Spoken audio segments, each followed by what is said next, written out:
Praise the Lord, niggas. Praise him. Praise him every day. What's up, sis? Nothing. I'm literally sitting up here like an old country man. It's hot as this under titty, and it's I don't have my ACs in yet, so I'm literally in my drawers, like with a glass of iced tea. Yes, that is correct. That's one thing that I do not miss about my New York City apartment life. Mm-hmm. I had AC all year. I had AC in my apartment, but I can definitely relate to like that. I remember when like you ain't get a chance to put them in the window. We moved in October, and so we haven't had to because the world is ending, as you can see by the weather. So we haven't had to put the ACs in. It's only been a couple hot days, and I have ceiling fans in every single room of the house, the kitchen, the living room, my room, Noah's room. The only room that doesn't have it is the dining room. And yeah, my nigga, it's hot. It's hot. Well, I thank the Lord for my little apartment. Amen. As small as it may be, it is my home, and there's central air conditioning here because God is yet on the throne of my life. Central air is, I feel like that is definitely that's a blessing. It's something that I will never ever take for granted. Yeah. That it is for certain. Don't. But what's up, niggas? It's hot as this fish grease outside. Everybody doing all right out there? I hope you all have your ACs in the window. Indeed. I hope that you have your electric bills paid and are ready for the summer, because I have a feeling in my shondo that it's going to be a doozy. Yeah, I don't know, because it could all burn up. It's just anything can happen every day. I was hanging out with Keisha today. We went to the supermarket, and when we got in her car, the temperature thing said 102. Christ. See? I said, oh, like I was like, it was just too hot to speak. Like we rode in silence for like until things started to cool off. The air came on in the car. But like for the first 3 minutes, we were just in the car like, ugh. I'm trying not to complain that it's hot because it's June. And the fact that in a couple of days we're going to have a high of 68 in June is obscene. But, really? Oh, sis. A high of 68 in a few days here. I don't know what the weather is going to be giving in this in the DMV. It's supposed to rain this weekend in New York. It's supposed to rain in the latter part of the week, and it's going to have a high of 68 one day. And while I welcome that with my ACs not in the window, because the longer I go, the longer I can put off paying a handyman, even though I need to just stop it.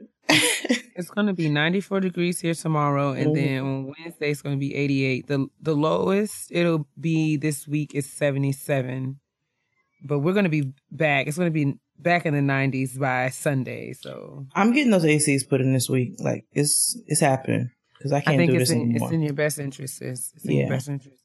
Summertime starts next week officially, though, I believe, right? Amen. I'm looking forward to it. New York summers are like the best. They're lit. They're the best. I will not deny that. So, I will not. How you feeling though?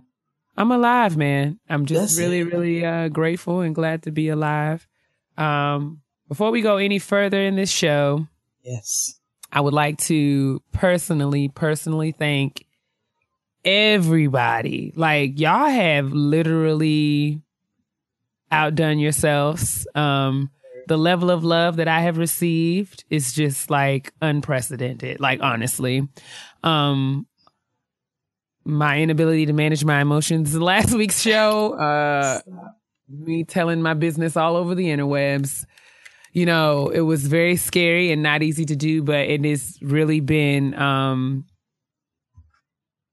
it's been a lot more palatable. It's been easier to deal with. Because so many of you have reached out to me to say that you know, are sharing in my experience and you know how I feel and you're praying for me and you're sending me love and energy and all of those wonderful things. I cannot thank you guys enough. To everyone who has had a hard 2016 and life came at us real fast and we still trying to find our feet underneath us. Shout out to y'all. And anybody who said that, you know, they felt like I was talking to them, you know, I can't even take no credit for that. Like, as I told y'all before, I did not want to do it. But so many people told me that I had to, Jade included. So I literally said a prayer and you were ready. Opened up the notes on my phone, and that's just what came out. So I can't even take no credit for it. Like, for real, I don't know where it came from, but I'm glad that it meant something to so many of you. So thank you to everyone, all of you. I mean, I got DMs on Instagram. I got snaps. I got emails. I got so much love. And I just really, really, really appreciate y'all. This weekend past was definitely a hard weekend, but perspective has, you know, helped me to celebrate my brother's life and to celebrate my mom and my family and to really be grateful and thankful to God because we made it a year. We made it a whole year. Since, you know, definitely the hardest day of my life. And it's not at all easy, but we're still out here and we're doing it and we're showing up to do our work just like I showed up here tonight to record this show. So why don't we stop on japping and get right into it? Yeah, all right. You ready, sis? I'm ready. My sis is popping right now. Like, it's graduation announcement time. Shout out to my sis. Indeed, indeed, indeed, indeed, indeed. It's my favorite segment of the show. I'm super excited. We don't have that many to get through. I told y'all that graduation season was drawing to a close, but the ones that we have, we will read. You want to start, sis, or me? It doesn't matter. I'll start. Okay. The first email reads, "Hi, Jade and Keia. I love the show and the insightful content. I wish I would have had this when I was navigating my 30s. I have turned my daughters onto the show while they are currently on Team Typing Fast at Michigan State University. I wanted to say congratulations to my youngest daughter's friends, Aaron, Deja, and Naya, and to the entire 2017 graduating class of Cass Technical High School in Detroit, Michigan. These students earned nearly $60 million in scholarships from multiple prestigious universities. There were also multiple students who graduated with an associate's degree from Wayne County Community College as a result of dual enrollment, having dedicated every Saturday since their freshman year to attend classes. Cass Tech is also the first school in Wayne County, Michigan to become an international baccalaureate school. As the mom of two Cass Tech grads, both earned 4-year scholarships, I wanted to share the greatness of these young queens and kings from the city of Detroit. This is not the kind of news you usually hear about a Detroit public school, so I had to share. Thank you, ladies. Sincerely, Kyra Elzy. Thank you, Miss Elzy, and congratulations to Aaron, Deja, and Naya and the entire class of Cass Technical High School in Detroit, Michigan. $60 million in scholarships. Y'all did that, okay? And for the ones who did the dual enrollment and they finished in community college at the same time that they finished high school. Absolutely. Like, incredible. Graduating high school with an associate's. Can't nobody be mad at that. Not at all. Not at all. Thank you, Miss Elzy, for listening to the show. I really appreciate you. And shout out to all the kings and queens of Cass Tech. That's it. Our next one says, "Hey ladies, my name is Gettin. I live in Montreal, Canada. I would like to give a graduation shout out to my sister, you can call her Chrissy. Okay. Chrissy, for graduation from McGill University with her Bachelor's of Science. First class honors in anatomy and cell biology, and she's also on the Dean's research list. Nice. In addition, she will be starting McGill Medical School in the fall and pursue her lifelong dream of becoming a pediatrician. We were born and raised Jamaican, and our mother moved us to Canada with 3 suitcases and little cash in hopes of us gaining a better education. Wow. As she walked across that stage, my mother's eyes were filled with tears of joy. The fact that she will become the first doctor in our family is a huge accomplishment. I just wanted to say how proud we are of you, Chrissy. We love you endlessly and cannot wait for you to embark on your next journey. Team typing fast. That's it. And she put in a picture of her and her sister and said, my sister's popping right now. She sure is. They are the cutest. They are adorable. Congratulations. Look at these pictures of her throwing up the deuce. Come on now. I love her. I love her. Congratulations, Chrissy. That's what's up. That's what's up. That's what's up. Hello, Jade and Keia. This is Bevy B from Charlotte, North Carolina. I said it like that. She spelled it. CHARLIT, Charlotte, North Carolina. First things first, y'all keep doing what y'all doing because y'all doing it well. Things doing it and doing it well. I want to give a shout out to my friend, ex-roommate Brittany, who will be graduating from Webster University on Saturday, June the 10th, with her second master's degrees, Master of Arts in Human Resources and Development. I also want to give a shout out to Aisha. She was nominated Teacher of the Year this year. I knew you were going to do that. She was nominated Teacher of the Year this year, and this is her second year teaching. She also has had the highest math scores in her district. You heard your hard work and tears were all worth it. I love you gals. Sincerely, Bevy B from Charlotte, North Carolina. Thank you, Miss Bevy B, for writing in. Bevy B. Yes, and shout out to roommate and Aisha. Aisha. She was a girl that I never had, and I want to get to know you better. The kids don't know nothing about Another Bad Creation. They sure don't. Y'all missed out. Y'all should Google Another Bad Creation. Do you remember Another Bad Creation? Did you watch Meteor Man when you were younger? Of course. So you know they were the Baby Lords. Mm-hmm. Okay. I just had to make sure. Even though I was Another Bad Creation fan, but I was really a fan of The Boys. Do you remember The Boys? That was my first Dial My Heart, Lucky Charm. Ooh. No, my favorite Boys song is Crazy. You got me going crazy. Oh, I'm crazy. They were on Arsenio. That was my first tape. That was my very first tape. They were on A Different World. Yes, they were everywhere. I'm sitting here trying to figure out how she does it to me. Oh my gosh, I love The Boys.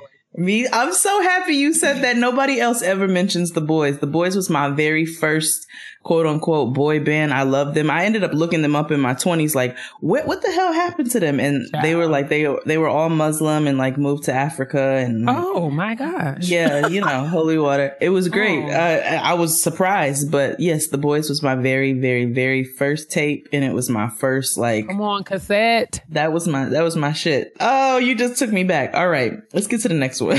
I did. Tangent. Hey ladies, my name is Whitney Kidd, and let me say I love you. Ooh, let me just say I love you guys. You give me life every week. Thank you, sis. I listen to you guys on my weekly commute and love it when people in the car next to me look confused because I'm in full-blown cackle all by myself. Keep it up, ladies. My graduation shout out is dedicated to my 4-year-old niece, Damani Kidd, who graduated from VPK on June 4th with her degree in Crayola Studies with the concentration in numbers. Yep, I made that up. She isn't a part of Team Typing Fast yet, but she is an active member of Team Color Inside the Lines. That's it. This little one has had a tough year with the sudden loss of her Gigi, her grandma, aka my mom, and starting school in a brand new state. Through it all, she's managed to complete this year on top while adjusting to her new Florida life. I love this little girl with everything I have and look forward to her doing amazing things. Thanks, guys. P.S. There are a few graduation pics attached. She is the cutest with these glasses. Stop. And she has a little yellow cap and gown. Adorable. Just adorable. Amazing. Congratulations, Damani. And thanks for writing him, Whitney. Yes. Praise the Lord, niggas. Before I get to the point of the email, I just want you to know how much I love you both. We love you too. Oh, yes. Well, come on with these little... Oh, Jade. The Jill of all trades. First of her name, mother, cooktress and lover of all things, nigga. I am lover of all things, nigga. That's right. You inspire me to be my authentic self. Never to feel bad about eating chicken and watermelon in public. To make smarter cocktail choices. And my daughter knowing a variety of music makes me a good mother. Oh, thank Keia. Oh, God. Mother of degrees. You are. You are church mother of degrees. That's it. Minister of proper eyebrows. I'll take it. Because listen, it's very important. First lady of petty and highlight application. Deacon. I'm a deaconess, actually. I'm actually not, but whatever. Deacon of praising him in key as well as pitch. On key as well as in pitch. You inspire me to keep pursuing my advanced degree no matter what the obstacles. Praise my savior loud while cursing out Wamada and always serving the girls a light beat. That's it. Now to the point. Thank you. Just kidding, sis. Love you. I wanted to give a graduation shout out to my 5-year-old Mia for finishing pre-K. She worked so hard while battling ADHD and is looking forward to being a kindergartner. Always remember you are magic, little brown girl. Mommy loves you so much. Keia, please notice I'm training my child up in the way she should go. Team no wrinkle robes. Amen. We clearly still have work. We clearly still have to work on those white shoes, but he's not through with her yet. She's a young lass. If you're under like 12, yes, you can wear white shoes. Yes, it's okay. Yes, absolutely. It's the adults in the white shoes who I have a personal problem with, but I can deal with the children. That's okay. Absolutely. And she's a sweetie. A white shoe on a young girl is, that's what we're supposed to do. That's it. But she also attached some pictures. This is from Joe, who I'm guessing is Mia's mom. Thanks for writing, Joe. Congratulations, Mia. And congratulations to Mia. You are adorable and you're brilliant. And I know you're going to bust kindergarten wide open. You better go ahead. These little beautiful brown babies all over the place. I love it. Hey, Jade and Keia. My name is Taylor, and I want to send a congratulations to my baby sister, Janae. Janae graduated from 5th grade last week. Come on, all these these tater tots. I love tater tots or tiny tots. Did you call the children potatoes? I like to call them tater tots. Okay, that's fine. Tater tots then. Never mind. Janae graduated from 5th grade last week and she's heading to middle school. I can't believe it. Middle school is an awful place. So I bless you, child. I love you. Janae has always looked up to me. When I received my bachelor's degree in fine arts in 2014, she always told me that she wanted to attend college one day too. Representation really matters, especially since I was the first in my immediate family to finish my degree. My mother even went back to community college to finish her associates after being inspired by me. Knowing that I'm rolling into my last year of graduate school at Pratt Institute, getting my master's in arts and cultural management, I can't wait to inspire her once more in May 2018. Until then, I'm still team typing fast. Thank you for all that you do. Your podcast is so great. It's a true inspiration to Black millennials like me. I also find comfort knowing that it's okay to not have it all together, but to have a plan to be dope in the future. I have attached pictures of my little sis and I at her graduation. Thanks so much, Taylor. Taylor, thank you for writing in, and congratulations to Janae. Janae is out here being super brown and super cute.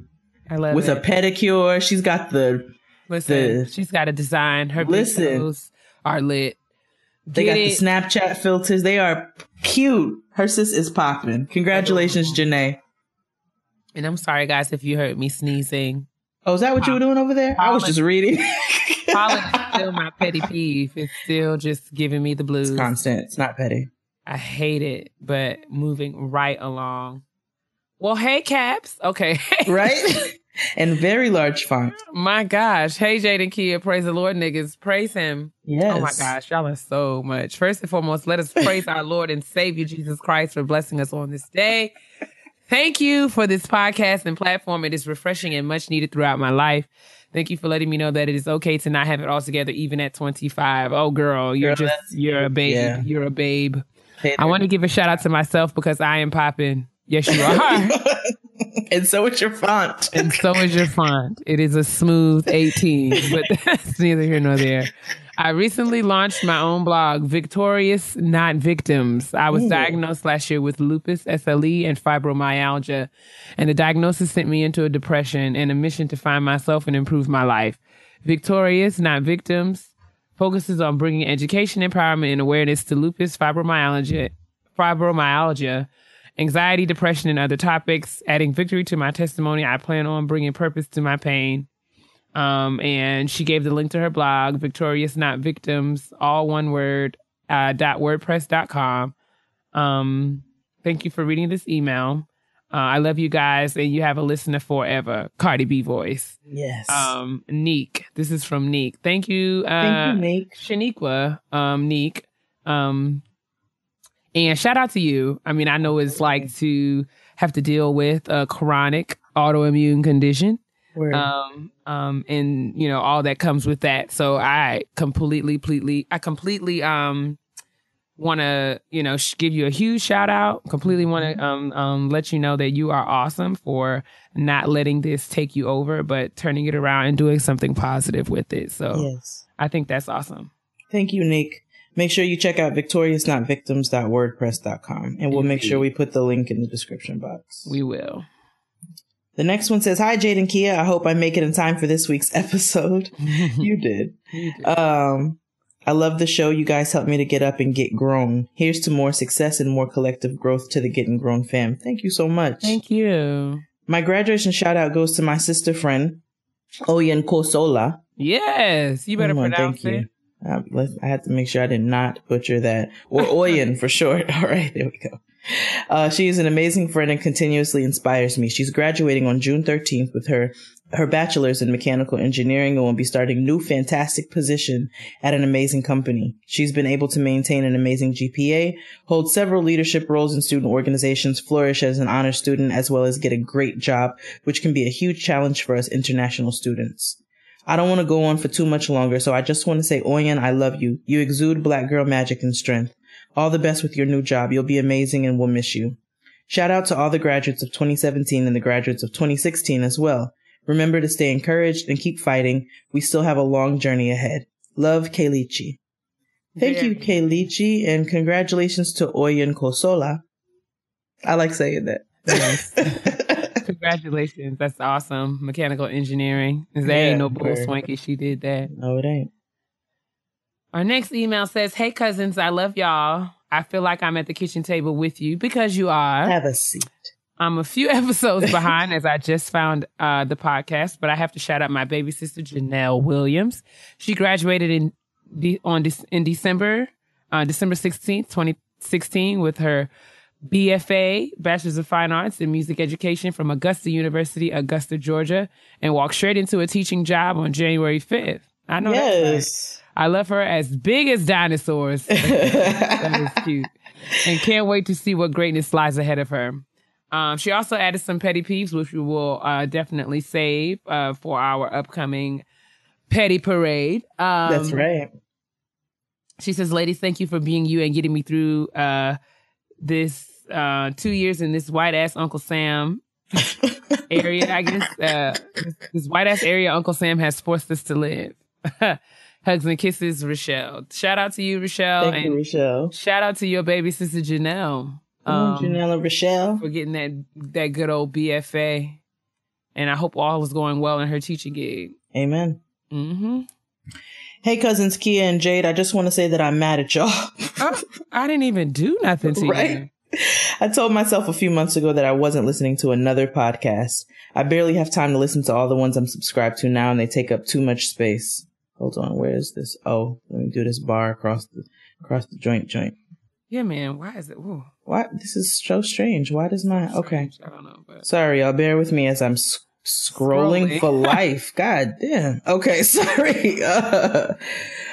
They take up too much space in my phone. However, after the first episode and hearing Keia say Jade always has useless nigga trivia, I knew I was amongst family. I do. She does. All the time.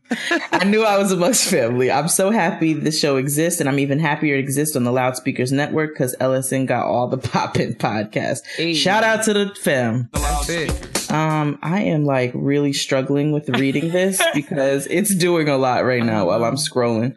God, what is this? Is It's really strange. I don't know what's happening right now. Sir, would you type this in? So, okay, I hope I'm not too late. I'm on Team Typing Fast for the past week. I've been on Team No Typing at all, as this last semester beat my ass like I was one on the set of a Mona Scott Young production. But I would like to give a special shout out to myself. I graduated Wednesday, June 7th from the City College of New York, with a bachelor's in advertising and mass media. Right. I am much like Jade. I don't really display emotions too much. He said you was heartless. He said you was cold. Like potato salad. my friend Erica calls me Blackheart. That's why it's her favorite emoji. But you know, sis, don't shame me. I'm already struggling with this damn email. All right, you making it. You gonna be okay. I'm much like Jade. I really display emotions too much, but I surely spent the greater part of the ceremony sobbing like Monique at the end of Precious. All these visuals. I can't. All I pictured was Mariah Carey's old pork face in that movie. Okay. The moment was extremely special for me. Sir, I'm sorry. I'm like scrolling. So like you all got to deal because this is doing a lot for me right now. Thanks for creating this. Every time I scroll across, it clicks on the picture. Please. I finished. He says, this moment was extremely special for me because I was a student that got 55s in all my core classes in 7th grade, and I walked across the stage with 4 A's and 1 B. That, on top of me being the first male in my family to graduate college, had me all the way in my feelings. Black Boy Joy was definitely in the building. Thanks for creating this platform for us to continue to share Black Boy Joy and Black Boy Magic. I love the community that is already being built with this show so early on. P.S. My first heartache was from a boy named Ryan. I feel you, Keia. They are all evil, all trash. Continued success. All the best from Malcolm, who also sent pictures from his graduation as well. Yes, he did. Shout out to you, Malcolm. Shout out to you, Malcolm. Shout out to you. Thank you so much for listening. Even though you was trying to be shady to us in the beginning, you didn't want another podcast to listen to. Here you are. And we appreciate you, okay? I love when Black men describe themselves with Black Boy Joy. That just makes me smile every single time. It's really what's up. You reading this next one, or am I reading this? I don't care. What you want? I'll go ahead. Dear Jade and Keia, our God is an awesome God because 11 years after I received my bachelor's degree, I finally went back to school for my master's. Hey! On June 11, 2017, I joined Team Black and Hooded as my master's degree in IT and administration. Can you come tell me what's wrong with the computer and why I was having so many issues with that last email? As my master's degree in IT and administrative management from Central Washington University was officially conferred. I'd like to thank my dad, my mom, and a mighty Jesus who got me through the working full time while balancing a full course load. Never let anyone tell you going to school online is easy. Unlike my undergrad experience, I didn't have classmates and professors that I saw every day and could ask questions to face to face. I am fortunate to have a boss who let me take days off to study for exams, and I got an employee discount on tuition. That is it. I have to thank my dad and Heavenly Father for the blessing that is no student loans. Ooh, to everyone out there, right there, right? That's a good place to praise him. It really is. To everyone out there that thinks they're too old to go back to school, I will repeat the wise words of the late, great Dear Abby. When someone would write to her with, I'd like to go back to school, but a degree will take 4 years and I'm already too old. Her reply was, how old will you be in 4 years if you don't go back to school? Congrats to all of my fellow grads. Victoria. You're right, Victoria. Thank you for putting that word in there. Congratulations to you. Absolutely. Absolutely. And that was actually our last announcement. Thank you to everybody who wrote in. Congratulations to all the graduates. Everybody who continues to support. Shout out to all of you. If we missed any, we are so sorry. You are more than welcome to send them again. We are going to continue graduation announcements through the end of June. That's it. And then we're going to go back to our regularly scheduled shout out to my sisses and bros. So, with that being said, make sure you get all your graduation announcements in for the rest of the month. And we'll make sure to try to get those out there. Absolutely. Congratulations, everybody. Congratulations.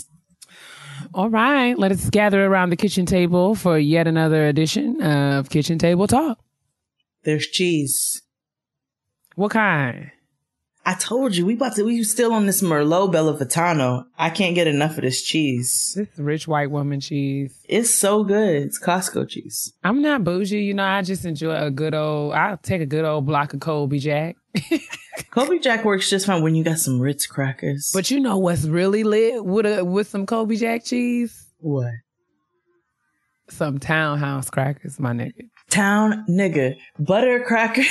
Townhouse crackers are the GOAT. I don't care what anybody says. I don't care what bougie crackers come. I don't even like bougie crackers. Townhouse crackers. Oh, sis. Listen. Sis. Townhouse crackers with some Colby Jack cheese. I'm telling you, there's no better snack. When I was in college, I worked at a restaurant called Papa Do's. Oh my gosh, I love Papa Do's. You can't catch me at Papa Do's eating steak and shrimp. Anyway, so good. You know, basically, the service industry is just another form of slavery. At the time, we were making $2.14 an hour. What? As bartenders and servers. $2.14 an hour. So you really truly live off tips. That's a lesson for all of you all. I don't know how many. Have we had an episode on tipping? No, not yet, but we can. We're going to. Oh, we will. We're going to have an episode on tipping because if y'all don't know, I'm not going to if you choose not to take my words after that, your willful ignorance, I can't deal with it. But I am going to share the wealth because we need to know as a community how to properly tip. Anyway. Important. So we making $2.14 an hour. It was a slavery. We didn't have time to eat. So we would eat. They had those Townhouse crackers because they would have them for gumbo and stuff. I'd be right at that service station or at that bar eating Townhouse crackers and drinking iced tea to save my life. They're just really good. So my college years, I nourished myself with Townhouse crackers. I just love them. They just are so buttery and delicious, and they just set it off something proper, but it's not too much. It's not too rich. Yeah, because you know what cracker can be a bit too much. Sometimes you have to watch which cheese you pair it with. What's that? Club. Club is different than Townhouse. Indeed. Let's be clear. It's very different. They're different. They're not. They're also a good cracker, but Townhouse always gets it right. You got to get the crackers that go with it. When I was a kid, I used to take Ritz and I would put cream cheese on it and a little bit of jelly. You know what? Sis. I have done that before. So good. I don't remember why, under what context, but I know that that's something that I have done. Mm-hmm. Delicious. Yeah. A little strawberry moment, a little strawberry jam. Just a little dollop in the middle. So you got the sweet, the savory, you got the crunch. Delicious. We're still talking about snacks, and that's Liddy not what Liddy. people is talking about. I'm sorry. I'm so sorry. We apologize. Y'all know we can't focus, especially when there are snacks present. I would like to talk about, I'm going to I don't know how to, let me just say it. I guess I want to talk about the difference between trying to impress, versus leaving a lasting impression.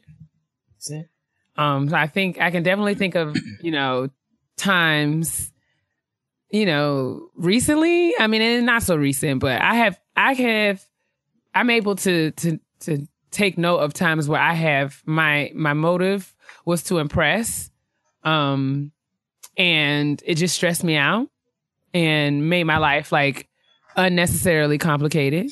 Mm-hmm. And I'm learning that my focus should be more on leaving a lasting impression. So, sis, what do you think it means? What would you say the difference is? The differences between the two are. What is the difference in someone who is, their aim is to impress, and what about a person who is aiming to leave a lasting impression? Well, I think a person who's aiming to leave a lasting impression is a person who is sure of themselves, is a person who is secure in their thought and the foundation of who they are. And they are able to take those and maneuver them into a life of purpose. Right. For themselves. That purpose could be whatever it is that they see for themselves. And they don't let anybody's opinions, what anybody else is doing, interfere with what they are doing as a person. They just try to live their best selves. Whereas a person who tries to impress is a person who is not so sure of themselves, who has insecurities, who is a person who may that be physical and how they, maybe they're working out. You have the person who works out because they're just trying to be healthy. And then you got the person who's in the gym with the outfit, doing the shit, making the poses, making the videos with the music, like all of that. Those are, you know what I'm saying? Like, not saying some people are just trainers. It's fun. But, yeah, you have people out there who care too much what people think, whether it be in appearance or whether it be on what they know. The knowledge that they share is not always genuine knowledge. Sometimes it's like, oh, I know that too.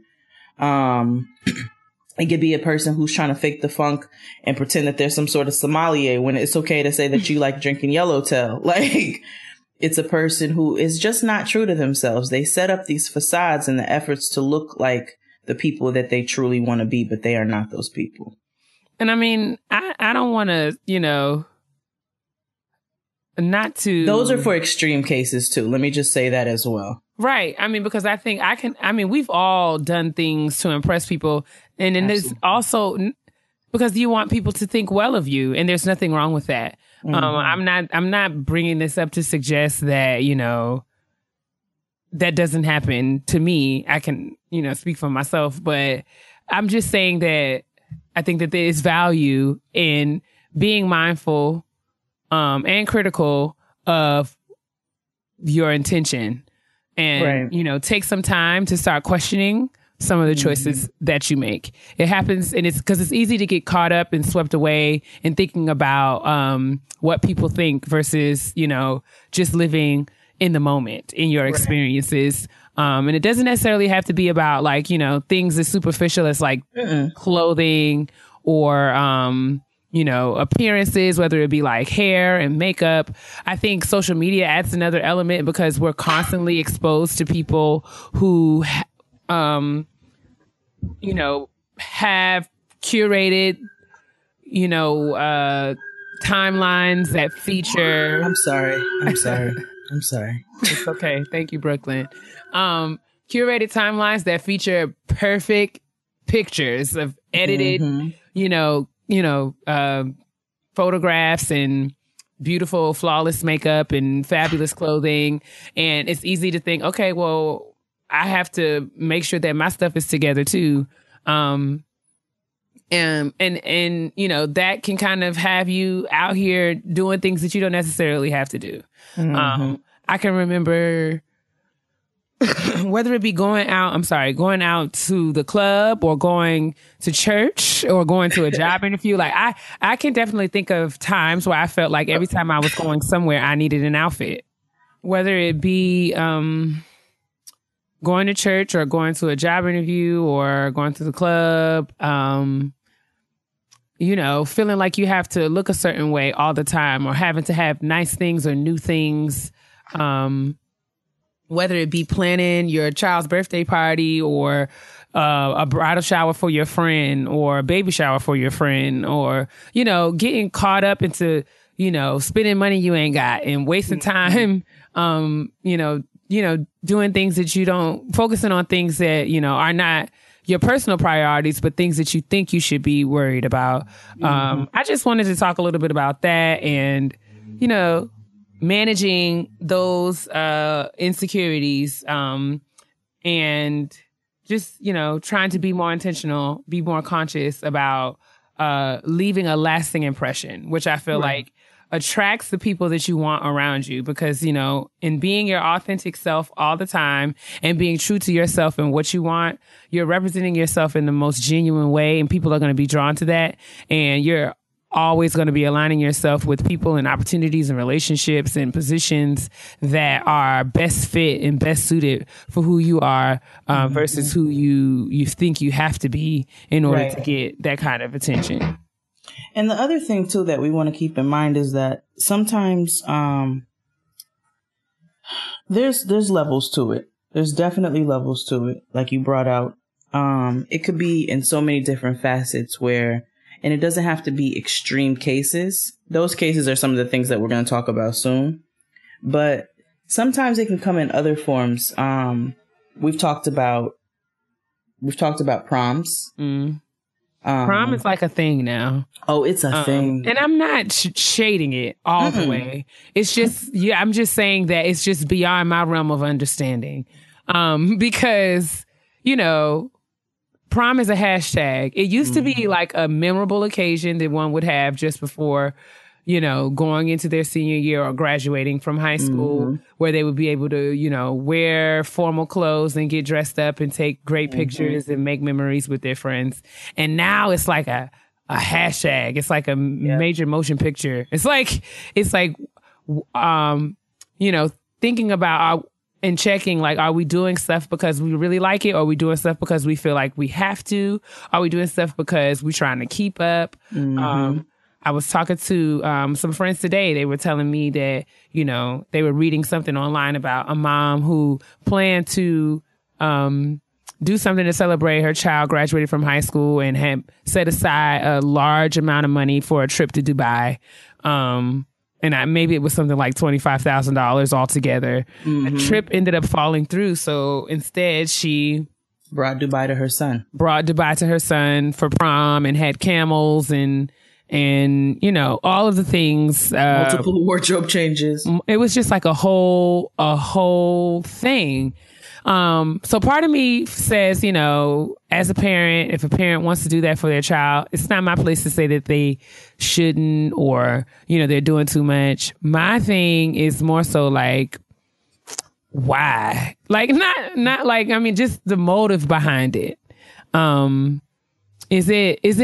Did she really think, honestly, that her son wanted something like that? And if so, why? What's the bigger picture?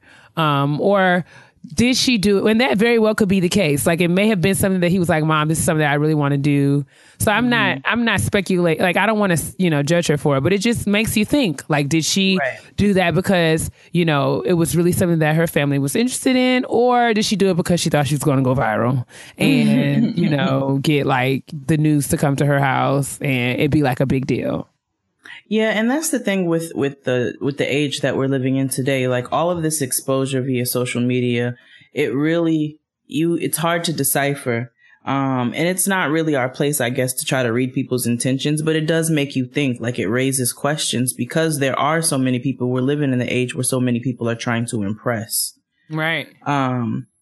Like, constantly, whether that be, again, like we said, via like workout videos or quotes or whatever the case. And it's, so again, we want to discuss leaving a lasting impression versus trying to impress. And like what goes into it. So I'm thinking like, like I said, if my friends was having happy hour every Friday, there was a time where I was going out to an open mic night every weekend or, just doing something every weekend. And I felt like I needed a new something to go somewhere. So I pissed away all of the money. Like, when I graduated from UConn and was working my first little real job and living in my mother's house, instead of me stacking my coin, like I should have probably, I spent way more time in the mall or online buying things because I felt like every time I was going somewhere, I needed to have something new, like whether it be a new shirt, a new pair of shoes. And when you really think about it, it was like I was seeing the same niggas over and over again. So why couldn't they see the same clothes over and over again? Like, what would be the point? Like, and I really, my motive, like, was it because, it got to a point where people would be like, oh, Keia, you look nice. And I was looking for people to say that. Or was it because I really felt like I needed to have something nice? Like, was I not going to be comfortable enough to have a good time if I didn't feel cute? Like, just more so like me questioning myself. Am I trying to keep up with somebody else because they always have what I think might be new clothes? So I'm not at all saying that we should become like cynical of other people and super critical of other people. And I hope you guys don't think that I'm trying to be critical of anybody, because that's not where my heart is. I'm just wanting to have some genuine discussion and conversation that would prompt us to think about why we make some of the choices that we make, and what place on the inside is it coming from. Right. a person. I mean, we cannot have a conversation about trying to impress without talking about Bow Wow. Shadrick. Is that his name, Shadrick? I thought it was Shad. Or is Shad short for Shadrick? I made it up. It is in my head. Okay.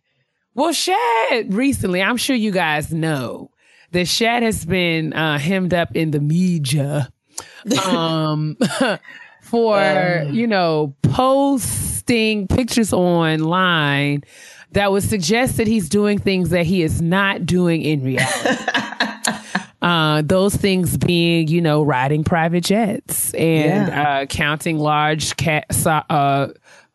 sums of cash, or having large sums of cash in his possession.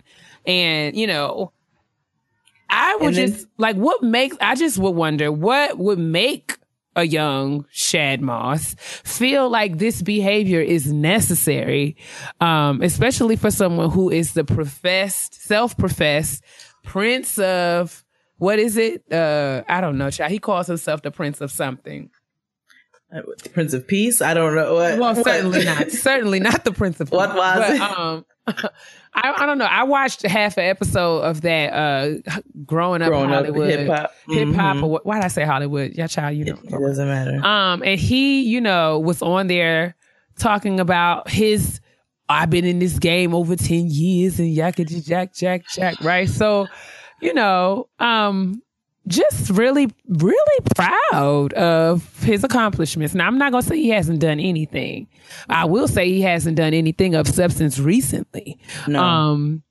And, just looking real threatened, just looking real like he is, on just operating from a place of duress. Like, oh my God, my career is slipping through my fingers and I've got to do all of these drastic things in order to keep myself relevant in these streets, because these kids really don't know who I am. They remember me, but they may not. So I just wonder, just thinking about that and thinking about how that looks. You know what I'm saying? You can always tell when someone is doing things because they're trying to impress. And it's just why would you set yourself up for that? And if you all, I'm sorry, I didn't do that. No. If you all have been living under a rock, you must go on the interwebs and type in hashtag Bow Wow Challenge. Good times. It is amazing times. It was based off of Bow Wow saying that he was riding a private jet, and he actually happened to be on a commercial flight sitting in coach because somebody caught him on Snapchat. And then to further it, he then comes back and says, ha ha ha, I did this all for the show. You all got caught up in my bullshit. No, I tricked caught you. Up. My 3-year-old says I tricked you. My 3-year-old says I tricked yourself. you. Not a grown man. Shadrick, you're way. So then we have another example of Chance the Rapper, who exudes black boy joy and is genuinely and authentically himself. I mean, I just want to juxtapose these two people side by side to just give you a case in point. So think about Bow Wow and all of the things that Bow Wow's done and how that has made him look in these streets. And if you and then compare him to somebody like Chance, who has been himself unapologetically from the start of his career and has had such success just walking in the trueness of who he is. Chance leaves an impression everywhere he goes, and he stands in his convictions, and he, does not, back down or apologize for any of the or compromise, I should say, for any of the things that he believes in, and is out here winning, totally winning, versus somebody like Bow Wow, who thinks he's tricking adults. He thinks that he is tricking actual adults with working senses. You know what I'm saying? He's not and just I just think I'm just saying, don't be Bow Wow when you can be Chance the Rapper. That's all I'm saying. And most recently, Bow Wow made a video that is under heavy speculation, where there is a mass crowd of teenagers. It's a mob. It's a mob, sis. And all of that. It's a bunch of white kids chasing him. Are they white? I thought they were white. No Did I watch the wrong video? I thought that I did not. There's no way that white people would be chasing Bow Wow.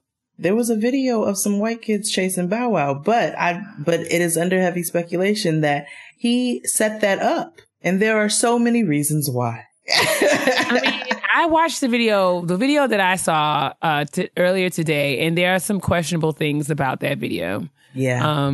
There's a time where it seems like it's like, you know, if a mob was chasing Bow Wow, you know, the positioning of the person who was doing the recording.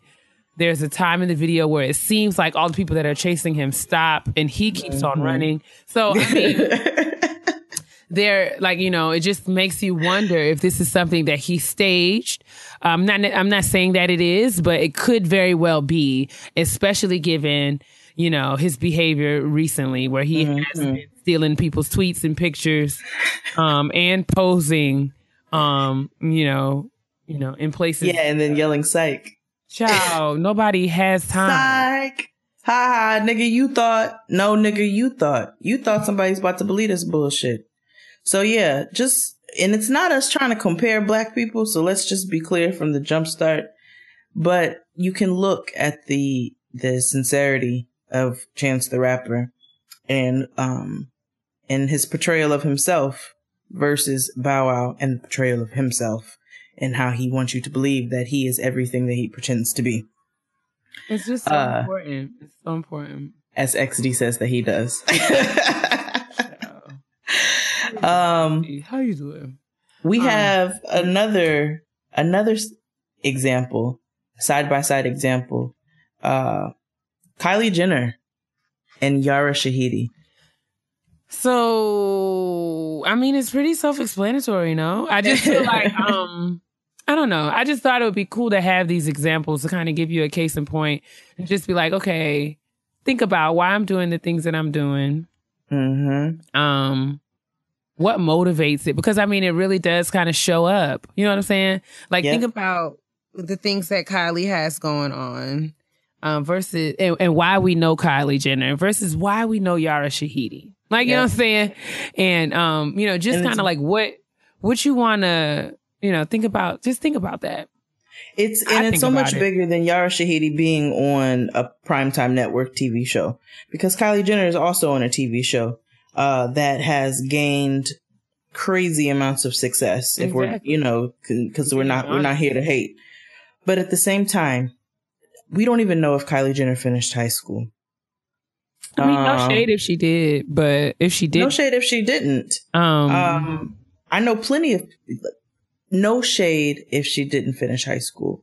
That's not where this is coming from. Where this is coming from is the fact that Kylie Jenner has dedicated her very young adult life so far to changing into her sister. She is becoming Kim. So they need to give her a reality show called Becoming Kim. Whereas we look at an example like Yara Shahidi, who we do praise her because she was accepted into every school that she applied to.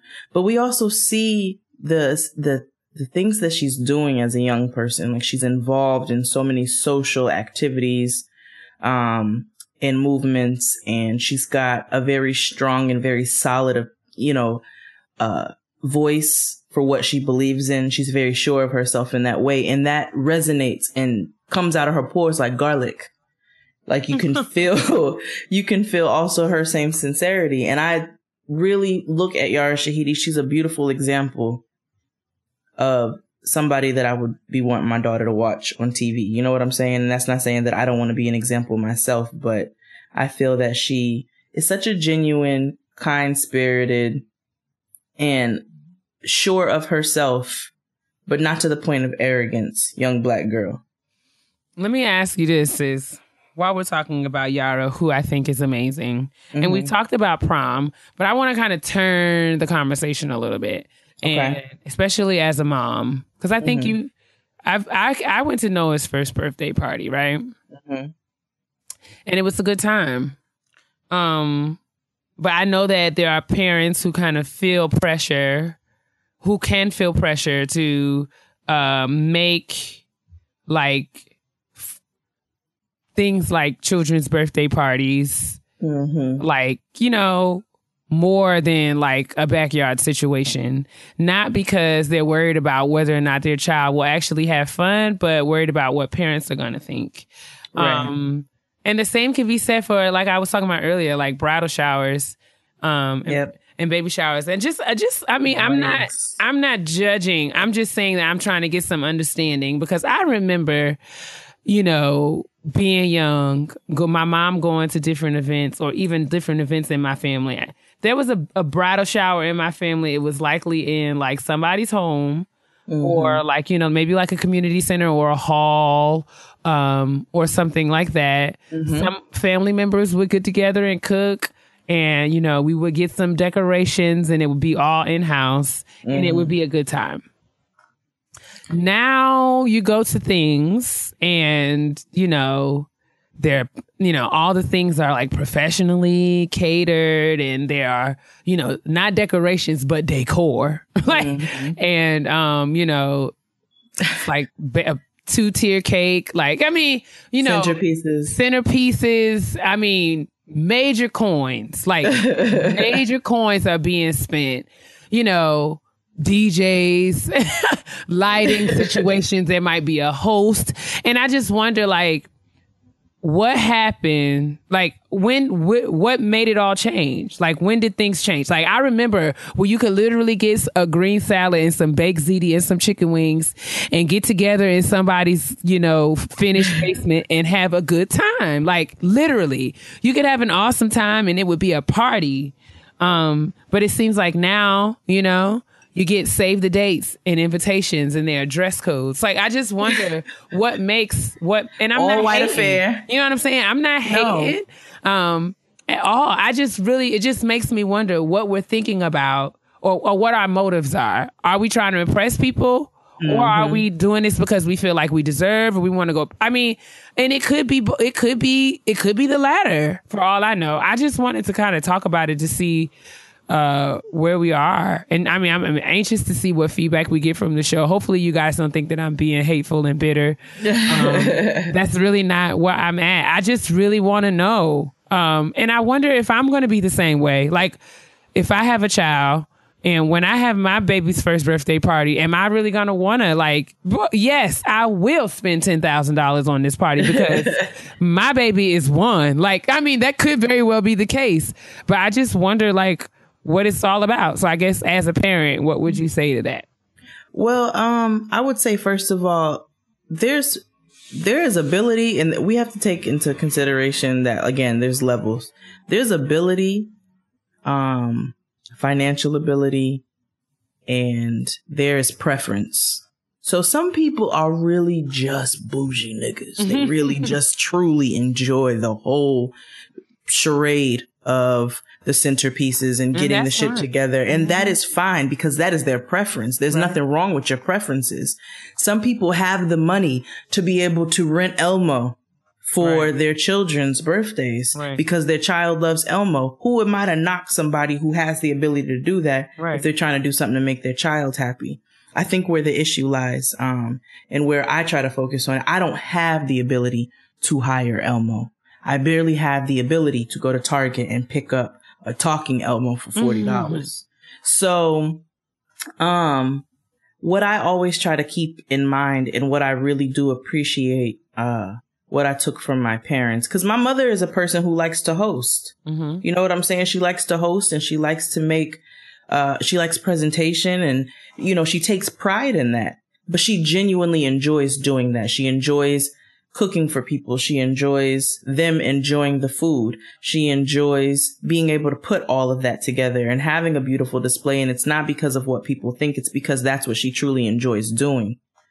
Whereas there are people who put that together because they're nervous about what the fellow housewives are getting ready to say. You know what I'm saying? And that's been going on since the beginning of time, honestly. But one thing that I appreciate that my parents always taught me, and how they raised us, was that as long as, you know, as long as what you're doing is making you happy, and I said this in last week's episode, then you good.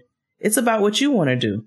So, and then it's about preference. What is making you happy? What do you have the ability to do? If you don't have $40,000 to spend on a wedding, then don't try to have a $40,000 wedding. That is so real, especially if, and what gags me is, you know, people usually don't invite you to your wedding, you know, unless you know them personally, right? Right. So like,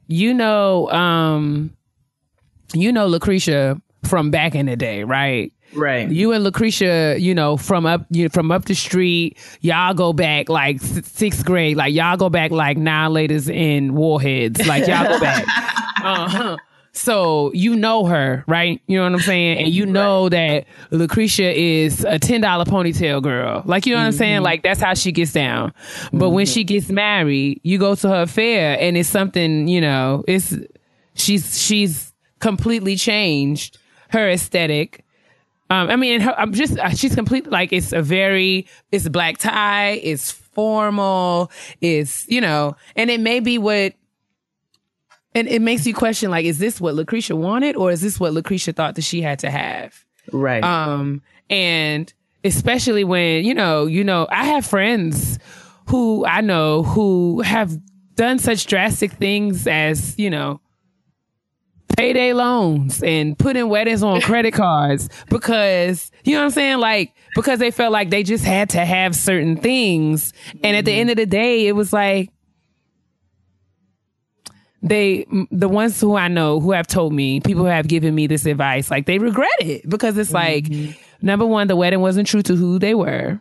And number two, like they got this credit card with this 40% interest rate that they got to pay back, all because they had to have, you know, a live band and a DJ, or they had, you know what I'm saying? They had to get married at this particular museum or hall that costs, you know, what it costs.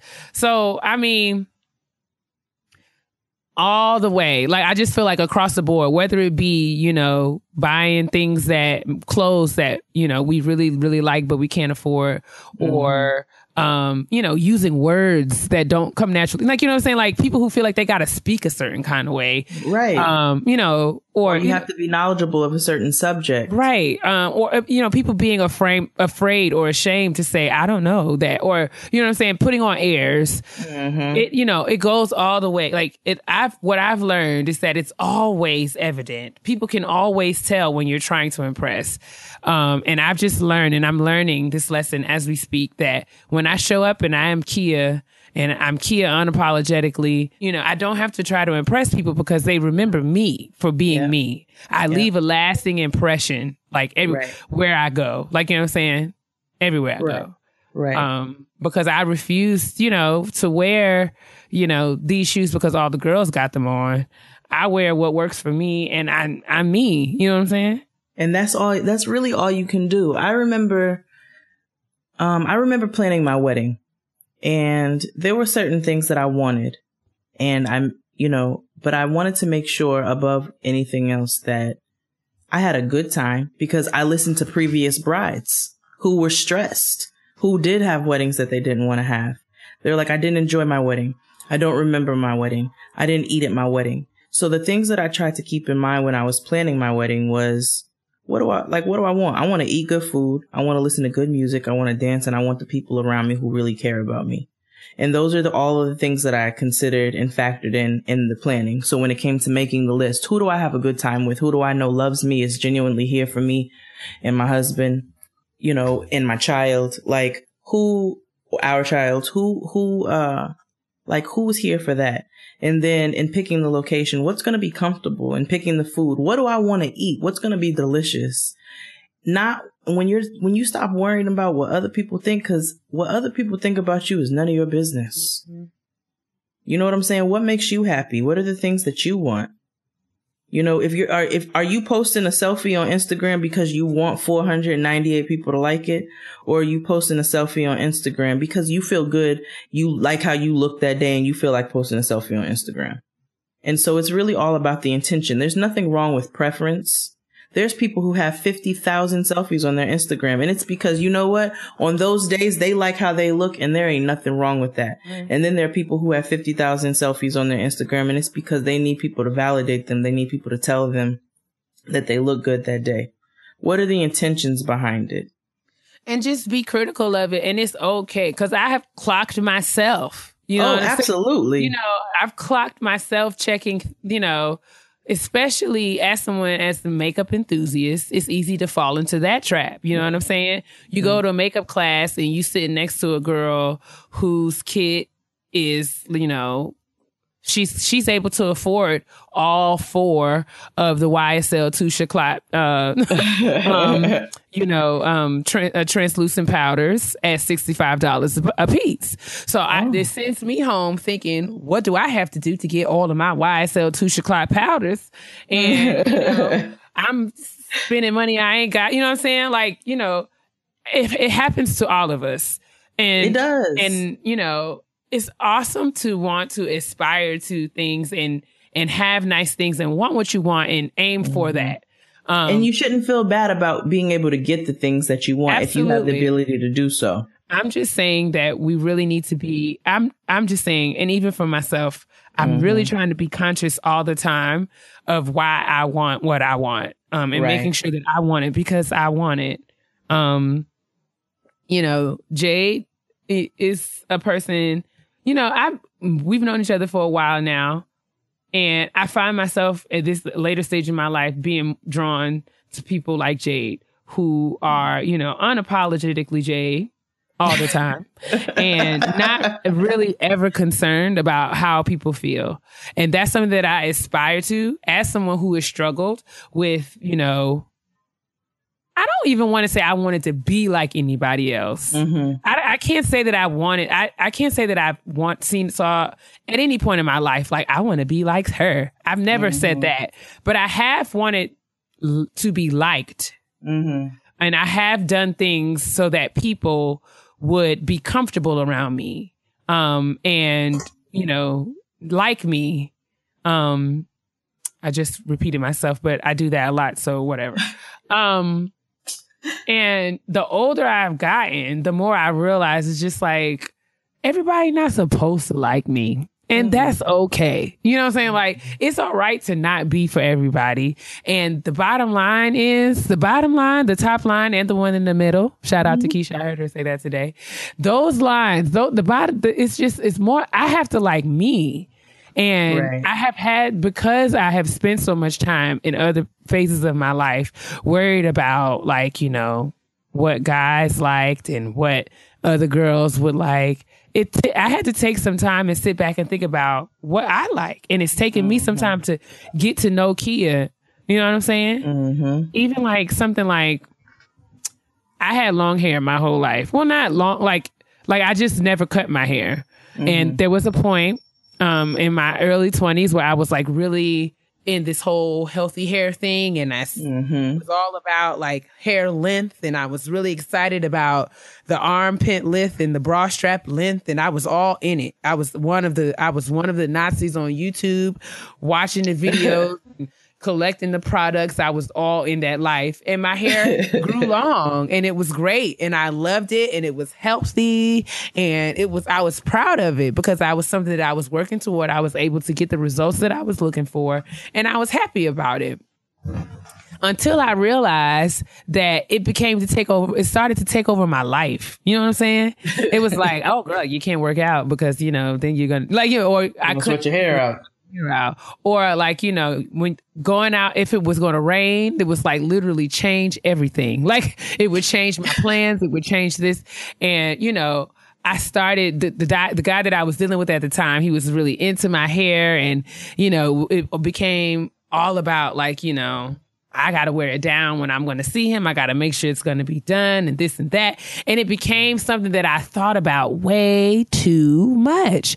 To the point where when I moved here to this area, and, you know, it's a culture change here. In New York, you can get your hair done for, you know, $40. Exactly. And be bouncing and behaving down the streets, just pushing. But here in this area, the price point is higher and I wasn't ready. And I came here to be a full-time student. And as someone, you know, back in the day, I was getting my hair done once weekly because that's just how I got down. Okay? When I first met Keia, she had a long, luxurious flat iron ponytail. And it was gorgeous, honey. It was everything. Gorgeous. But when I moved to the DMV, I realized, I didn't even go to I went to the beauty school, you know, because back in the day, when you wanted to get your hair done for $10, you go to the beauty school, right? Beauty school. I went to the beauty school. Those girls learning how to flat iron were just fine. Exactly. I went to the beauty school out here with washed hair and only for the boy to press it out. For him to turn around and tell me it was going to cost me $65 at the beauty school. At the beauty school. My nigga, that's what you pay at the salon. Hello, good morning, good evening, good night. So, I knew very quickly that I was not going to be able to sustain my weekly hair appointments in this area. And I found myself getting depressed, child. I didn't go nowhere because my hair wasn't done. I couldn't figure out how to do it myself because I'm not a part of that do-it-yourself ministry. That's not what the Lord gave me to do. So, I mean, I was stressed out, and it wasn't until I got free from that and was just like, girl, it's just hair. And, you know, decided that it didn't have to look one way in order for me to get my life. You know what I'm saying? People could still like me and, you know, and all of that if I didn't have this one thing, you know, that I thought that, you know, I needed in order, you know, for people to like me. Or, you know, I am secure enough now to admit that. I'm just saying, during that time, I was trying to impress people with my hair. And I went to the extreme because I wanted to show myself that you didn't have to do that. So what was it? 2 years ago on January 1st, I went to the barbershop and told them to cut it all off, like literally. And, you know, it was scary. It was scary because it was just like, okay, sis, you bald as a chicken. What do you do now? But, it taught me to learn how to appreciate other things about myself. Now, am I telling you how to go out and shave your heads bald? No. I'm saying that in checking my motives and wanting to get closer to who I feel like God made me to be, my purpose, who Keia is, all by herself. I felt like I needed to take the time to learn how to get to know me. And my hair is just one facet of that. The same could be said for, you know, me personally, my relationships, how I like, what I don't like, you know, am I a phone person? Am I not? You know what I'm saying? Just because I was a phone person with this nigga don't mean I have to be, you know what I'm saying? Just figuring out myself. And it takes time. And it takes time. So like first of all, let me just say this. And I said this to Keia before. I don't ever want to come off arrogant, or like I'm just this like completely sure of herself person. I can't really care what niggas think that much. It's just too stressful for me to be caring about what niggas think. That's why I my clothes and my hair. I with you real heavy for that. What music I listen to. If you have a problem with me listening to the Gucci Mane, I can't really be concerned about that. I have songs to listen to. And that's really kind of like and that's just how I try to apply to life. I can't really be concerned with what you think about my decisions. And I think that falls also into so many categories. We've spoken a lot about physical and like appearance and lifestyle, but also in some of the decisions that you make. I know that there are certain differences of opinions that I share with even certain family members. And there was a time when it really, really, really, really would bother me. And, you know, I tried to take certain steps to make sure that those relationships stayed intact. That might not have necessarily been exactly what I wanted to do in the moment. And then I had to realize, like, you know, I love you unconditionally. I deserve for you to love me back unconditionally. So I have to stay true to who I am, you know, as long as I'm staying in respect of respect of you as a person. But I'm saying all that to say that sometimes those impressions that we're trying to make, take us to a place where we're doing things that are just not who we are or what we believe in. Right. And if you don't do nothing else in your life do what you love and what you believe in. Right. Because trying to do it for somebody else is going to be stressful forever, and you are going to pass your life by and not have enjoyed it because you were too busy trying to make other niggas happy. Word. With shit that didn't have nothing to do with them. Because they are not the ones who go home with you at night.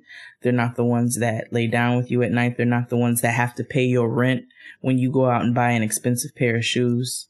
They're not the ones who have to sit there and look in the mirror or say the prayers for you. They're not there for you. They are not that person. You are that person. So all you can really do in this life is make sure that you stay that person. And you're doing the things that makes that person happy. Indeed. Because it's not that much time. So yes. That's really it. That's really all. So yeah, we, our discussions go from here and there and everywhere, but it really boils down to just, not worrying so much about impressing other people, but, being true to yourself at all times. And in so doing, you won't have to worry about how to leave a lasting impression. You just will. Because the main person you need to be concerned with leaving a last impression is yourself. Right, indeed. Right, indeed. Because, that's just really what it boils down to. Worry about yourselves, ministries, all the time. Worry about yourselves. That's it. What are we not minding? Our own business? I said that to Noah on Sunday, and she was like, business. I live. So that's it for the kitchen table talk. Let us know what your thoughts are. First of all, while we're here, thank you guys so much for all the positive feedback on last week's show. Word. It was my favorite episode thus far as well. Not just because we had so many great pieces of advice from so many awesome women, but because it really just was just like good conversation. Absolutely. And it's all stuff that I felt like was really relatable. And I learned a lot. And it's one of those things I feel like, I'll be listening to over and over again. But yeah, thank you guys for all the love that we got last week. And for all the advice that you guys left, like, on the timeline and even in Facebook, people were leaving things that they wish that they would have learned. Yeah. Lessons. One of the ones that was not covered that I thought was really valuable was someone was talking about the importance of maintaining good credit. Oh, I saw that too. And I was like, how did we forget to mention that? I was like, in the financial. How did we miss that? But yeah, that's the real one. But yeah, I just wanted to say that before we wrap up at the kitchen table. Thank y'all. And yeah, keep the conversation going. I asked earlier on Twitter. It was late though, so I understand if a lot of people didn't see it. But just thinking, think about some people that, who comes to mind when you think of someone who is trying to impress? And who comes to mind when you think of someone who's left a lasting impression? And just comparing and contrasting the qualities of those people. And it could be people who you know personally. It could be celebrities. It could be like, who, like, and thinking that through and using that as kind of like a meter or a gauge for yourself. Because I definitely, certainly, under no circumstances want to be out here looking thirsty like Bow Wow. And I've got to keep that in mind. Absolutely. I've got to keep that in mind. You know what I'm saying? We can't be, no Bow Wow challenge in real life. Like y'all, like, don't do it. Don't get caught out there being so pressed for attention that you are lying. You're going to go broke all by yourself. Or you're just lying. You're going to be unhappy. You're just lying. Like you're lying. Like you're just lying. Maybe that's what we should call the episode, No Bow Wow Challenge. No Bow Wow Challenge. That's it. Hashtag No Bow Wow Challenge. That's what's up. All right, let's get into the honesty box. Honestly? Truly. It is time for the box of honesty. Truly, honestly, truly. Shout out to Joanne the Scammer. She's back. Like, she's taken a little hiatus and now she's back and I'm so pleased. I'm so happy. I was very happy. I saw her on Instagram yesterday and was just like, thank you. Was she talking about Facebook? Yes. She said they be using that Louisiana grammar. That thing took me out because y'all know Facebook is for aunties, and I'm trying to limit my usage as well. I know. We told you all to go over there, but it's just the only place we can think of right now. Don't worry. We're working on other We're going to things. find another Bella. And Absolutely. if you can't go to Bella Noches, where the hell could you go? Exactly. So, all right. So our honesty box question this week says, hello, Chef Jade and Dr. Keia. Hola. Hola. Come on, titles. I wanted to say I really enjoy your show and will definitely be recommending this podcast to others. So my honesty box question is below. What do you guys think about dating outside of your quote-unquote social class? I am an educated woman, but I have not attended Ivy League schools. I'm not part of a sorority or any other prestigious group, Jack and Jill. And although I have a career that pays well, I don't hold a prestigious title. However, I find myself interested in men who are more educated than me, lawyers, doctors, etc., and are in social circles where their peers are just as successful, if not more. I'm not interested in these men because of money.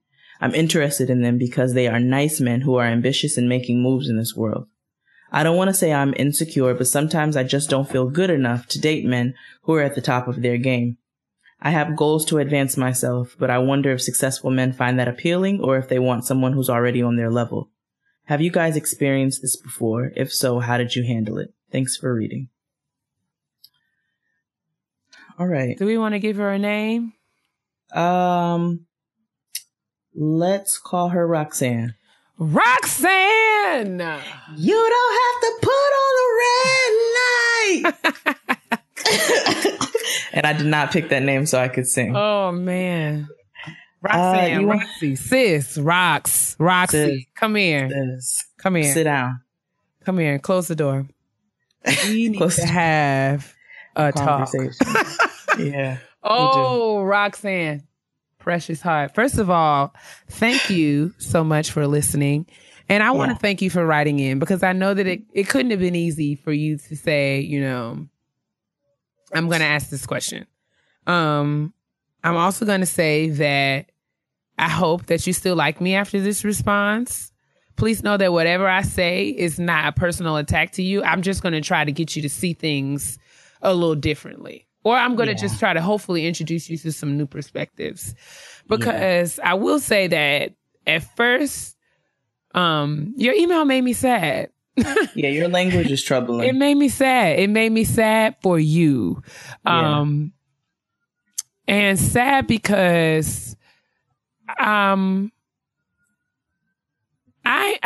just wish that women, especially Black women, would learn how to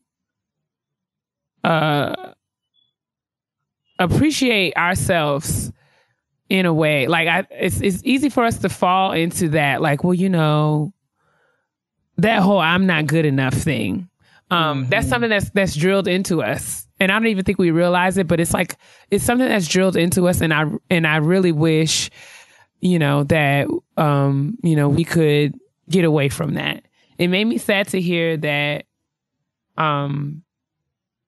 that your perspective is such that instead of being grateful, and I'm not saying that you're not grateful, but instead of celebrating the fact that you have a degree, you finished, and you're the first one in your family to do so, and celebrating all of the tenacity and hard work that it took for you to reach that goal, instead of you relishing in that and saying, because of this, I deserve. Right. You feel you're questioning, you know what I'm saying, who you are because you don't have what you think you should have or what you think other people who think you should have. I also want to tell you that you got to be real careful about social class. Yeah. And the things that you are using to indicate whether or not a person has social class. To answer your question, I have not dealt with this because I'm very grateful for being exposed to a range of things in my life. And So I think one of the smartest men that I know, wisest men that I know, is someone who does not have a college degree. Yep. And because of that, you know, I don't necessarily, and this is someone who has degrees talking. I don't necessarily conflate having a degree with like having like sense or having intelligence. Right. You know what I'm saying? Yes, one would need, you know, sense and intelligence in order to make it, you know, to achieve, you know, these things academically. But I don't necessarily think that because someone has not gone to college that they are any more or less smart than someone who has. I also know people who are doctors and lawyers and have terminal degrees, which means that they can't get no more degrees. And they are trash people. I mean, fundamentally flawed, like at the core. So for that reason and that having that kind of exposure, I'm really leery and hesitant to, you know, generalize and assume that because someone is a part of a sorority or a fraternity, or because they are a doctor or a lawyer, or because they are in Jack and Jill, that they are better than any other person. And I would hope that you would, you know, consider that because you deserve someone who is going to love you and treat you like the treasure that you are. Whether that person, you know, be an astronaut or whether they be the assistant manager at the Chick-fil-A. I think that, you know what I'm saying? Like, I don't know. I mean, and maybe it's just me. I don't get caught up in that kind of stuff because, I don't know. I think it's really dangerous to get caught up in that kind of stuff. And this is not a judgment on you getting caught up in it. I don't really know your circumstances as far as where you live, the type of people that you associate with. If there's somebody who may be assisting you with these thoughts, I'm not sure. Or if these are just thoughts that lie with yourself and you have to figure out how to work through them because they aren't healthy thoughts. Right. You know what I'm saying? If I can give you some perspective, if you don't mind. My husband, I'm going to put it out there. So my husband came to Brooklyn from Trinidad when he was 11 years old. And came single mother, 3 kids, and his mother raised them to try to be good people. And he did not have a green card for a really long time. He didn't have a green card until we were into a couple years of our relationship. So with that being said, his entire adult life, he's basically had to work to make sure that he takes care of himself, but work jobs that were under the table or what have you. And he learned a really strong work ethic in doing what he had to do. He ended up, I hate the phrase, but pulling himself up by his bootstraps and figuring out how to not only just take care of himself, but make forward steps throughout his life to try to find opportunities that were going to help him to grow as best as he could. And I really, really, really, really respect. And now he's a teacher. He's a 5th grade teacher. And a good one. A good one. That's like right. With really good ideas. He's doing this project with his 5th grade class where they're doing a newspaper. And he's giving them all roles. They have the ability to get fired and everything. They have their roles. They have their departments. You have your editor and all of that. And that is their end of the year project. And then he also has really good balance because he's like, kids are allowed to be kids and have a good time. And so he planned a end of the year trip for laser tag. You know what I'm saying? He's a really good teacher, but I've watched him from going from a night cleaner in a bar to a bartender, to a really good bartender, to advancing in which bars he works in because he's learned how to really master cocktails, to then getting an opportunity as a paraprofessional, a teacher's assistant, and now having his own class. You know what I mean? Right. And I am super proud of him for that. But I have never worried about and this is not me trying to give myself a pat on the back. I'm just literally trying to offer perspective. I've never worried about where he wasn't in life because he was working towards his goals and working towards them slowly, but working towards them. And that's all I can really ask for. Right. Is some kind of forward movement and you wanting better for yourself because I can't want better for you. Right. But I haven't worried about any of that. I can't worry about if he didn't, if he was, and he's been here since he was 11 years old. So that also teaches you another lesson about how fucked up this country is. Oh. But I'm not going to go there right now. The fact that somebody has spent the greater part of their life, because he's at this point about to be 35 years old, who spent, the majority of their time in this country, and it takes you until however many years old to get yourself a damn green card. We should be ashamed of ourselves. The Jamaican girl from the graduation announcement, her mother did the right thing by taking them right on to Canada. Free healthcare, education. Anyway, tangent, sorry. Anyway, I say all that to you, sis, to say that don't be worried about what you're not doing. Like, you have to change your perspective. You have a nigga who's an attorney or a doctor or whatever the case. I don't know what your degree is, but that means that you can come with some different conversation. Yes. I mean, like, and I think there's just so much danger in seeing things this way, Roxanne, because my concern is that there are some men out here who will maximize on you thinking this way and they will manipulate you. Like, you don't want to go into any situation already thinking, well, I have to do this because he's better than me. Right. I just really want you to know that just because he went to law school doesn't mean he's better than you. It just means that he went to law school, sis. Like, that's it. You went to school too, and you worked really hard, and you graduated, and you're working, in your career, and you're thriving, and you're doing awesome things. And all you should be looking for in a mate is someone who has that drive. Now, it has the same values and same ambitions that you do. It's very possible that you will find someone who matches, who shares those things, and they may also have an undergraduate degree. They may have an advanced degree, but they may not. Right. And I don't want you to sell yourself short. That's all I want. And I want you to focus more. I would just hope that you would focus more on celebrating your accomplishments and being all that you are.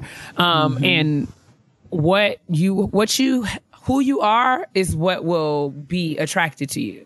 Absolutely. So if you are walking around questioning, yourself and your background, because of things that you could not control, like you could not control your upbringing. You can't, like, we're all born into our situations. So don't limit yourself because of that. And if you do, then you're going to attract someone who's also dealing with that issue. And, yeah. And it's unhealthy. Yeah. Like, two broken people do not make a whole one. Like Jay said a few weeks ago. Right. Like, and furthermore, like, you got to stop looking at other people's experiences as what life is supposed to be. Who says that you're supposed to be a part of a sorority? Like, I have never been a part of a sorority and have never been interested in being part of sorority. But I have a cousin who was Delta all day, and she did the whole ceremony at her wedding, and will throw up the rock in all of her pictures. And and she's one of my closest cousins and friends. Like, we grew up like sisters. So you got to stop looking at examples of other people as to what you think you should have been doing or what you're supposed to be. There's a reason you didn't do it, because it ain't for you, and that's okay. Some stuff is not for you. Jack and Jill, do you really want to be a part of Jack and Jill, or do you think you're supposed to be a part of Jack and Jill? Right. As someone who has gone to an Ivy League institution, and I've also gone to institutions that are not Ivy League institutions. I think, I just want you to know that just like there are good people at both places, there are also trash people at both places. So I don't want you to think that just because you haven't had these experiences that you are any less than. And just because some people have had those experiences and have been exposed to those things, you know what I'm saying? Because if they were born into Jack and Jill and their parents were in fraternities and sororities and they were born into that life and that's all they know and that works for them, then that's what works for them. That's what works for them. And nobody's knocking that. I'm not knocking Jack and Jill. I don't know anything about it. I'm not in a sorority. I don't know much about those either. This just wasn't, wasn't for me. Your calling. It wasn't your ministry. It wasn't for me, and I'm okay with that. Right. But I don't look at people who have had those experiences and think any more or less of myself. Right. Because, that doesn't make, it's just, I just wish, I hope that what we're saying to you is reaching you. I'm not trying to shame you or make you feel like you are wrong. I understand it's valid to have questions. And I think it's awesome that when you don't know, you ask questions. And I'm hoping that the perspective that Jade and I are giving to you is something that you can receive. Because we really want to help you. And I don't want you out here thinking that you got, being afraid and wondering whether or not you can get with someone who you think is better than you just because he went to Yale. That's not what this is like. No. Listen, I'm going to share something that I don't share a whole lot. Just because, just for reasons. But if this puts anything that we've said into perspective, I'm sitting up here talking to you, right? I'm sitting up here talking to these people, these hundreds of thousands of people, which is absolutely bananas. But every single week, right? And it's so funny. People are writing in and they're like, we love your show.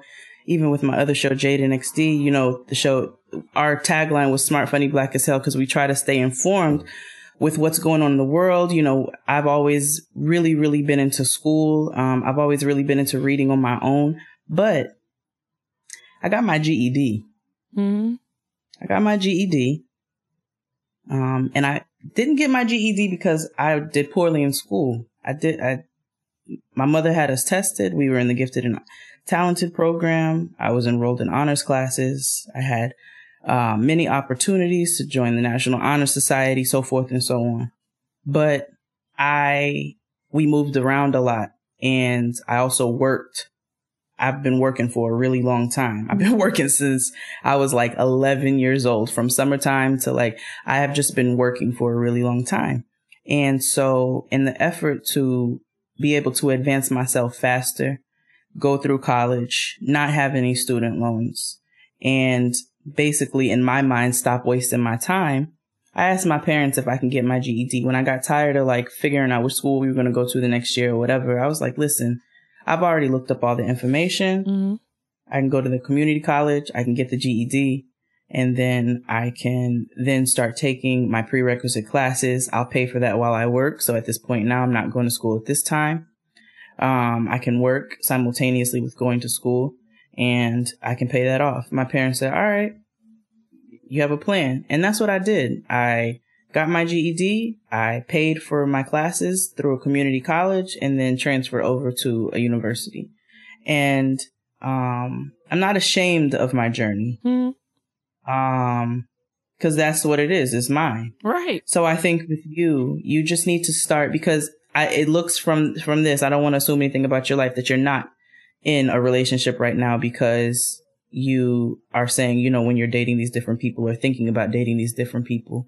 But I think even before that, before you start focusing on what other niggas want and so forth and so on, you need to work on your foundation, which is yourself. Right. Because if you go into this relationship, like Keia said, with these thoughts, that's dangerous territory. You got to start getting okay with yourself and your decisions before you go in there with anybody else, because you want to make sure that the person that you get involved with is also in a healthy place mentally and emotionally. Right. And so I think you might want to take a step back and just kind of reevaluate some things and take those necessary steps. And I know a lot of the advice that we give is repeated, but it's also applicable in different parts of your life. So whether that be, again, journaling, whether that be going to therapy, or just, again, taking a step back and just really putting your life into perspective, I think you need to do that first and make sure that you become emotionally healthy so that you can stop thinking, okay, am I good enough to date this person, or am I dating this person because I truly like who they are as a person and they like who I am as a person? And so that's what I have to offer. Roxanne, we love you, sis.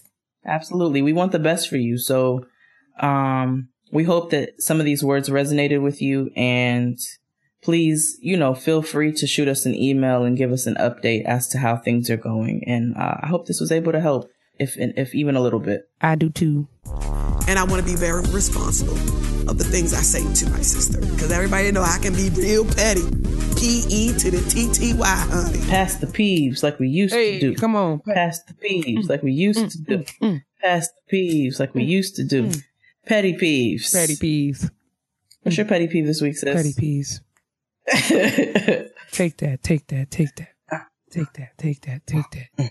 Speaking of take that, Diddy is the richest nigga alive right now. Did you know that? Listen, as aggravating as that nigga is, you want to talk about somebody who don't give a damn what people think. Fine. Diddy is out here. My nigga laid out on the stairs. He deserves to. He has every right to sit out on them steps. Like, do y'all know how much money I have? Okay. El Diablo Negro is literally the most ridiculous person alive, but I have to respect it. Getting from Mount Vernon, I'm from White Plains. Right, Shout out to Westchester County. You know what I'm saying? We still out. Shout out to Janice and that same dangerous colored hair that she has that could give you damage. Child, they ain't nothing but a wig. It's in the color 319, 316. Milky Way 316. I don't know the number, but I'm sure it's, Shake and go, shake and go, shake and go. All right, let's wrap this up. Petty peeves. What's your petty peeve this week, sis? I want you to go first. Oh, you want me to go first? Mm-hmm. All right. I got to buy me some time because I'm not prepared, but I'm going to That's fair. It's late. It's getting late. Oh, not that old Billy Goat. Please. Please, please, please. I've been singing that song all week. I sang that on Jade and XD. Go ahead. Okay, so there you go. No. Remember Jade? Michael Arsenault says she sounds like she's running through a haunted house when she's singing. Or singing into a fan. Remember, she got that old Lamb of God vibrato, honey. Now behold the Lamb. XD's call her Marsha and Big Knees. She got big knees. I didn't even notice it until when they did that. Remember that? Child, we can't never do nothing. What was that? What show was that? Was it Black Girls Rock? When she did that performance with Lettucey and Jill Scott? I think so. What do they call me? Yeah. I remember that particular episode, that particular performance. She had on a dress, and I was able to see her knees, and I was like, she does have big knees. Yo, she's got really large. She's really tall too. Don't judge. I'm tall as well, but no, I'm not judging for tall. Stop. The talls. I hope. Let me check. Make sure my knees ain't big. Listen, no, that meme. Have you seen that meme with the knock knee girl? She kind of has big knees too, no. And it's like girls who sit like this always talk the most shit. Okay, we're being ridiculous. My petty peeve. It is. We're just delirious at this point. My petty peeve is don't make me get unprofessional with you. Ooh. Don't send me to a place where I then have to step outside of my professional self to deal with your bullshit. This man today, we had a meeting in the office. And so, the meeting's over. We have some food. We're chilling. We're doing some work. And so I looked at it and I was like, let me put some of this stuff in the fridge. Like, I can't stand no food sitting out, right? So I started doing it myself. I'm putting stuff in the fridge. I'm like putting things away because I don't have time for it. I don't want to look at it no more. This boy opens a Diet Coke and pours some in a glass and puts the thing back on the counter. Now you see me putting this shit in the refrigerator and moving around. I'm still limping a bit. So you see me doing this. You don't jump in and assist to help put these things away, but then you're going to pour yourself a little bit of Diet Coke, put the can on the counter. You don't even take the can with you to even help the process, just a smidge.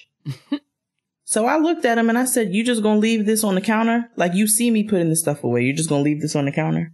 You're just not going to dispose of it at all? You're just going to leave it there? He was like, I don't know what I did wrong. I poured some in a glass and I put it back. Yeah, you put it back. Why didn't you pour the rest out or put it in the trash? Nobody drinks Diet Coke. And And I was like, I looked at him and I was like, what the fuck do you think this is? I was like, clean up. Like, you're an adult. I'm not cleaning up after you. Clean up after yourself.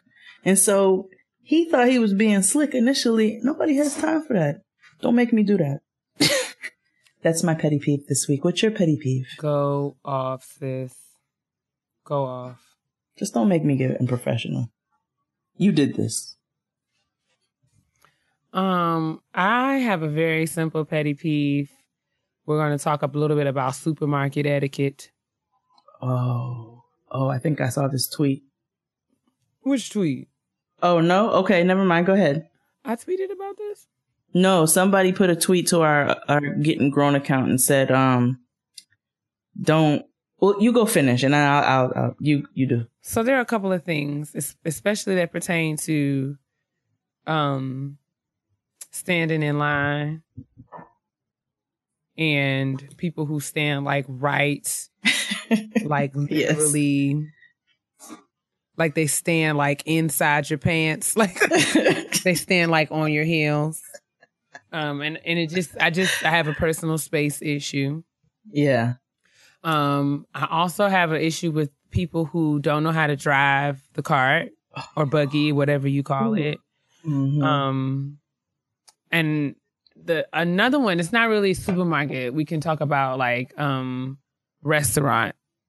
Like if I go to Chipotle and I say I would like guacamole and you tell me that it costs $2, like it's written how many places?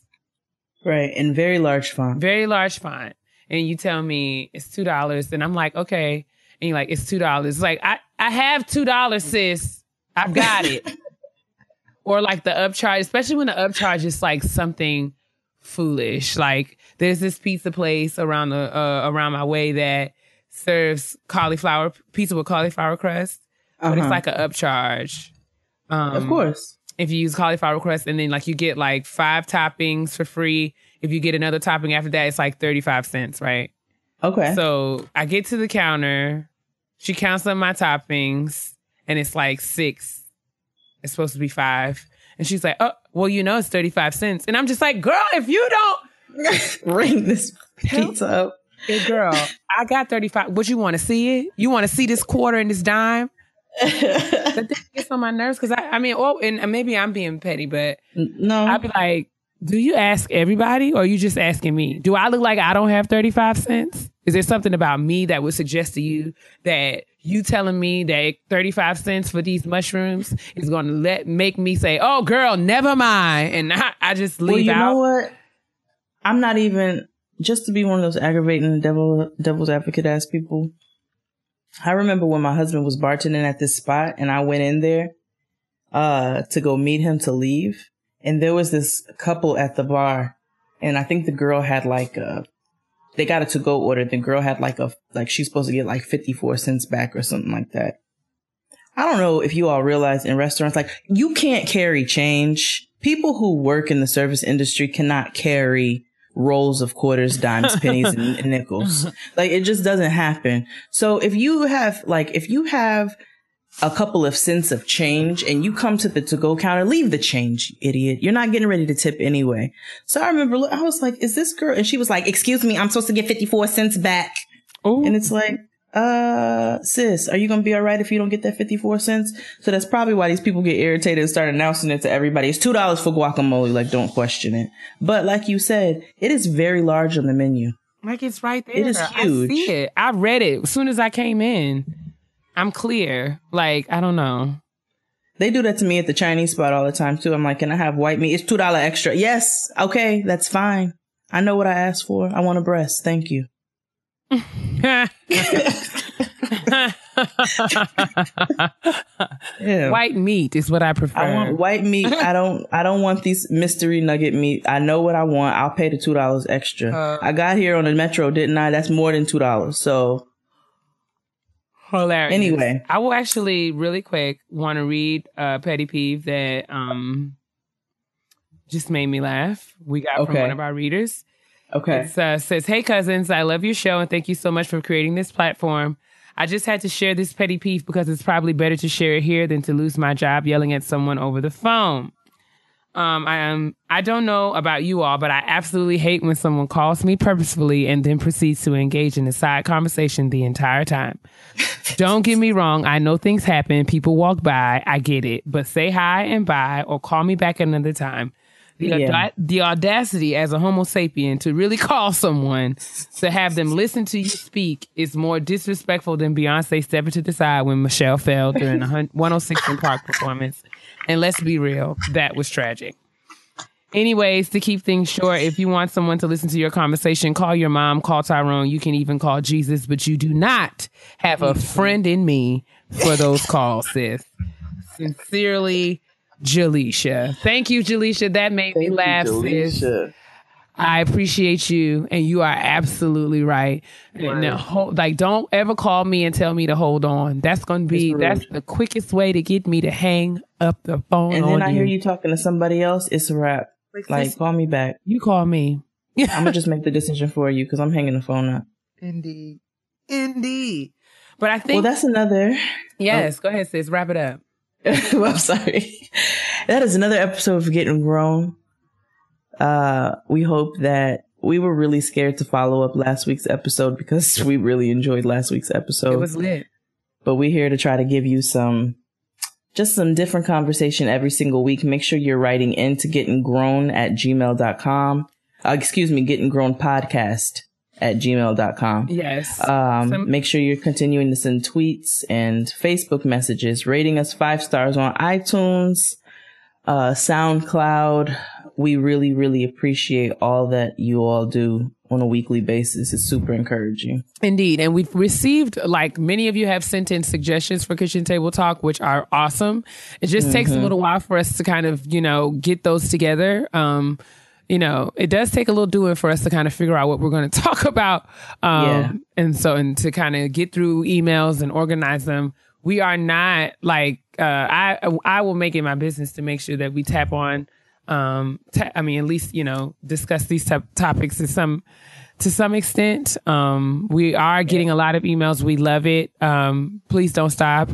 But, it's just the two of us managing it and we're doing the best we can. And we appreciate your patience. Again, shout out to everyone who reached out to me personally, about last week's show. Like Jay said, it was awesome. And, we were kind of nervous because we wanted to keep up the momentum. And we hope that this week's show is one that you enjoyed as well. And we're looking forward to reading your comments and getting your feedback. And coming back next week to do it all over again. Yep. So thank you once again. Make sure you tune in next week for Getting Grown, episode 12. No, baby, this is 12. 13. Yes, honey. 1, 2, 3, 4, 5, 6, 7, 8, 9, 10, 11, 12. 13. Damn, this is nice. We can do the 11, 12. That's litty. Okay. Anyway, make sure you drink your water. Mind your business and moisturize because your black will crack if it's dry. Bye. Peace.